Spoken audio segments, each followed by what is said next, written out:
6 children from 9 to 12 years old are at work on some extra study here. Not in Chinese, mathematics, or English. It's a computer programming course, and they're learning how to make their own graphic animations. They love it. About a few months ago, at school we have computer courses, but we just learn about the computers that everyone probably already knows, and like how to use Keynote. But I'm not certified with that, so I come with the program course. I started to learn coding 2 years ago. I have used around 4 or 5 software programs like Python. At the end of last semester, my school teacher asked me to design a lottery system.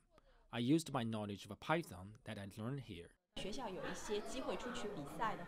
With the additional knowledge my child learned here, he's been joining competitions around the country on behalf of his school. He started taking courses here 1.5 years ago. It cost me something less than 20,000 yuan. A total of 16 courses are now available for children aged under 19. All courses charged by the hour, and that's 200 yuan. The school is now taking in around 4 million yuan a year. We invested 2 million yuan for the first school in 2018, and then another 1 million yuan for the second. It took us around 1 year to make that back. And so we started to make profits by the second year. The student numbers are up 50 to 60% each year. Fees for each child run around 10,000 or 20,000 a year. And it's not only traditional offline tutoring centers that have gained great popularity. Online education service providers are also taking a big slice of the pie. According to internet search giant Baidu, in June, search figures for children's programming online courses rose 18% compared to the same period last year. US-listed IT education service provider Taidu.com, for example, enrolled some 11,400 students on its online children's programming teaching platform during the first half of the year.